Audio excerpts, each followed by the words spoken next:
This is the story of hope, faith, and what can happen when people help other people.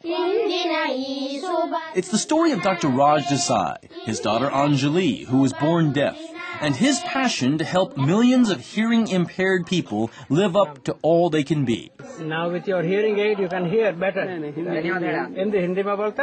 This is also a story of how a global civic organization, Rotary, practices the motto that it preaches, service above self. Together, Rotary and Dr. Desai formed a model program, one that helps deaf people in Dr. Desai's native land of India, a country with one of the highest rates of deafness in the world.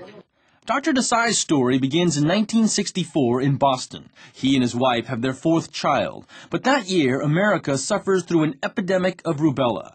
With no vaccine back then, 60,000 babies were born deaf, including Dr. Desai's girl, Anjali. It was a catastrophe for my family. We did not know what to do. We went through a lot of soul searching. Dr. Desai enrolls Anjali in one of the top schools for the deaf at the time, but that school strictly emphasized lip reading and speaking, not sign language and finger spelling. So the doctor joins other parents and starts a new school in California. They invite 2 teachers from Gallaudet University in Washington, D.C., the only one in the nation serving the deaf. Today, Anjali Desai Margolin has a master's degree. She counsels students on their careers at Gallaudet University and is described by her students as an inspiration in their lives.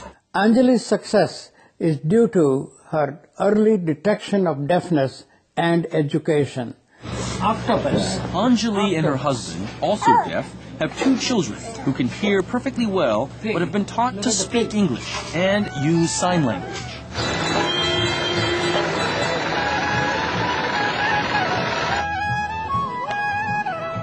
Many years later in India, Dr. Desai would come across the next big challenge in his life.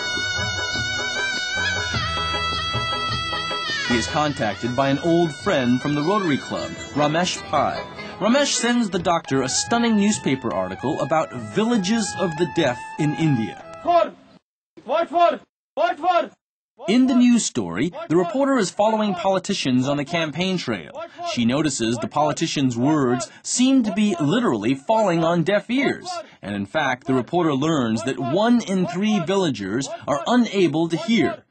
I asked myself, why can't I bring more Anjalis into this world?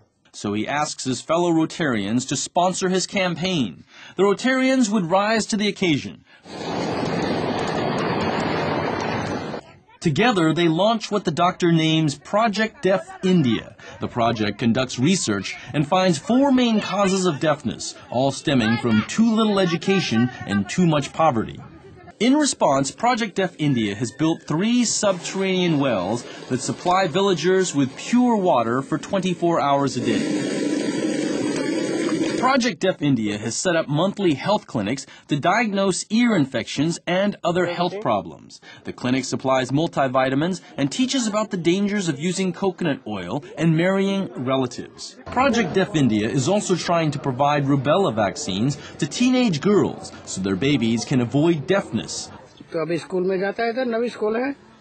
To help the deaf children hear better, the project gives out free hearing aids and batteries. Watch as Dr. Desai helps one young boy whose hearing is now significantly improved. He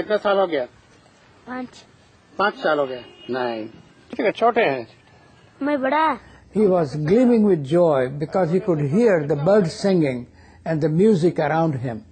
It made me very happy. Project Deaf India has also built an elementary school.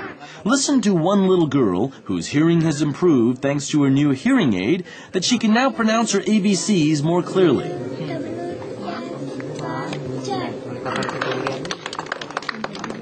They could contribute greatly to the society.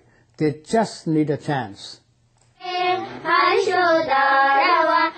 And in India, these children now have a chance that was born simply by people helping other people.